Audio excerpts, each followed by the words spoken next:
നമസ്കാരം. ഇന്ന് 2026 മാർച്ച് 26 വ്യാഴാഴ്ച. ടോപ്പ് 10 അപ്ഡേറ്റിലേക്ക് സ്വാഗതം. ഇറാന്റെ ഭാഗത്തു നിന്നുള്ള ഭീകരാക്രമണങ്ങളെ നേരിട്ട് ബഹ്റിൻ പ്രതിരോധ സേന. ഇതുവരെ രാജ്യത്തിന് നേരെ വന്ന 154 മിസൈലുകളും 350 ഡ്രോണുകളും സേന തകർത്തു. സിവിലിയൻ കേന്ദ്രങ്ങളെ ലക്ഷ്യമിട്ടുള്ള ഇത്തരം നീക്കങ്ങൾ അന്താരാഷ്ട്ര നിയമങ്ങളുടെ നഗ്നമായ ലംഘനമാണെന്ന് ജനറൽ കമാൻഡ് വ്യക്തമാക്കി. അപകട സ്ഥലങ്ങളിൽ നിന്നും സംശയാസ്പദമായ വസ്തുക്കളിൽ നിന്നും പൊതുജനങ്ങൾ വിട്ടുനിൽക്കണമെന്ന് സൈന്യം നിർദ്ദേശിച്ചു.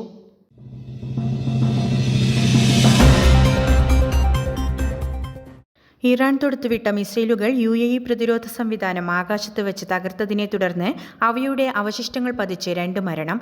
അബുദാബിയിലെ സ്വൈഹാൻ സ്ട്രീറ്റിൽ നടന്ന അപകടത്തിൽ 3 പേർക്ക് പരിക്കേറ്റു. തകർക്കപ്പെട്ട മിസൈൽ ഭാഗങ്ങൾ താഴേക്ക് പതിച്ചതാണ് മരണകാരണമെന്ന് ആഭ്യന്തര മന്ത്രാലയം സ്ഥിരീകരിച്ചു.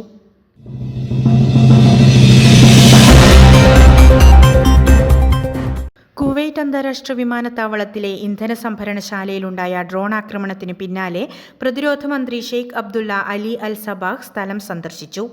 ആക്രമണത്തിൽ ഇന്ധന ടാങ്കുകൾക്ക് കേടുപാടുകൾ സംഭവിക്കുകയും തീപിടുത്തമുണ്ടാകുകയും ചെയ്തെങ്കിലും ആർക്കും പരിക്കേറ്റിട്ടില്ല. അടിസ്ഥാന സൗകര്യങ്ങളിൽ മാത്രമാണ് നാശനഷ്ടമുണ്ടായതെന്നും സ്ഥിതിഗതികൾ നിയന്ത്രണ വിധേയമാണെന്നും മന്ത്രാലയം അറിയിച്ചു.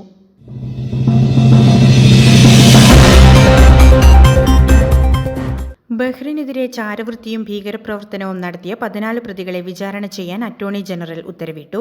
ഇറാൻ റവല്യൂഷണറി ഗാർഡുമായി ചേർന്ന് രാജ്യത്തെ തന്ത്രപ്രധാന കേന്ദ്രങ്ങളുടെ വിവരങ്ങൾ ചോർത്തുകയും ആക്രമണങ്ങൾക്ക് ഒത്താശ ചെയ്യുകയും ചെയ്തതിനാണ് നടപടി.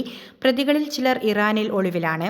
രാജ്യസുരക്ഷയെ ബാധിക്കുന്ന രഹസ്യങ്ങൾ കൈമാറുക, ഇറാൻ സൈനിക ക്യാമ്പുകളിൽ നിന്ന് പരിശീലനം നേടുക, സോഷ്യൽ മീഡിയ വഴി വ്യാജവാർത്തകളും ഭീതിയും പടർത്തുക തുടങ്ങിയ കുറ്റങ്ങളാണ് ഇവർക്കെതിരെ ചുമത്തിയിരിക്കുന്നത്.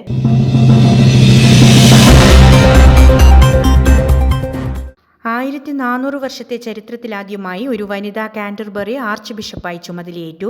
63-കാരിയായ സാറ മുല്ലാലിയാണ് 106ാമത് ആർച്ച് ബിഷപ്പായി സ്ഥാനാരോഹണം ചെയ്തത്.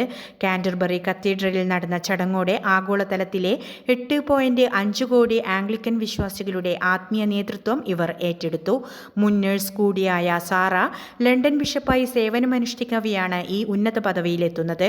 മുൻ ബിഷപ്പ് ജസ്റ്റിൻ വെൽബി രാജിവെച്ച ഒഴിവിലാണ് ചരിത്രപരമായ ഈ നിയമനം നടന്നത്.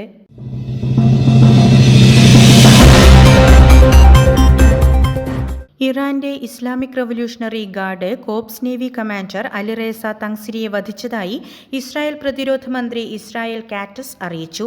ഹോർമുസ് കടലിടുക്കിലെ സ്ഫോടനങ്ങൾക്കും ഉപരോധങ്ങൾക്കും തങ്സിരി നേരിട്ട് ഉത്തരവാദിയാണെന്നും സ്ഫോടനത്തിലൂടെയാണ് അദ്ദേഹത്തെ വധിച്ചതെന്നും മന്ത്രി വ്യക്തമാക്കി. എന്നാൽ ഇസ്രായേലിന്റെ ഈ അവകാശവാദത്തോട് ഇറാൻ ഇതുവരെ പ്രതികരിച്ചിട്ടില്ല.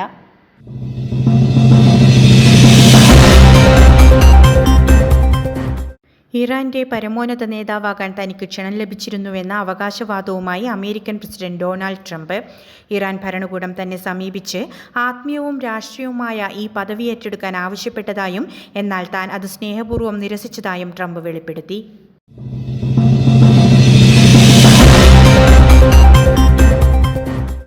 വന്ദേ ഭാരത് എക്സ്പ്രസിൽ മോശം ഭക്ഷണം വിളമ്പിയ സംഭവത്തിൽ കാറ്ററിംഗ് കമ്പനിക്ക് 50 ലക്ഷം രൂപ പിഴ ചുമത്തി റെയിൽവേ.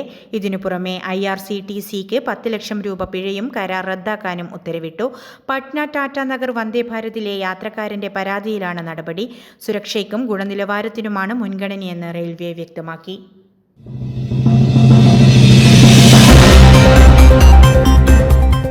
മുഖ്യമന്ത്രി പിണറായി വിജയന്റെ ചെറ്റത്തരം തുടങ്ങിയ പരാമർശങ്ങൾ വ്യക്തിപരമായ അധിക്ഷേപമല്ലെന്നും നിലപാടിനോടുള്ള വിമർശനമാണെന്നും MA ബേബി. ഓരോ വ്യക്തിക്കും തനതായ ശൈലിയുണ്ടെന്നും അത് വാക്കുകളിൽ പ്രതിഫലിക്കുമെന്നും അദ്ദേഹം പറഞ്ഞു. മുഖ്യമന്ത്രിയുടേത് അച്ചടക്കമുള്ള ശൈലിയാണെന്ന് വ്യക്തമാക്കിയ ബേബി അതേസമയം പൊതുജനങ്ങളോട് പെരുമാറുമ്പോൾ എല്ലാവരും സൂക്ഷ്മത പാലിക്കണമെന്നും ഓർമ്മിപ്പിച്ചു.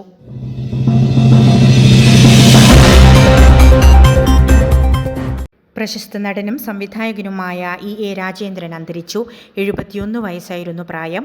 നടൻ മുകേഷിന്റെ സഹോദരി ഭർത്താവാണ് അദ്ദേഹം. കാളിദാസ കലാകേന്ദ്രം നാടകസമിതിയുടെ അമരക്കാരനായിരുന്നു.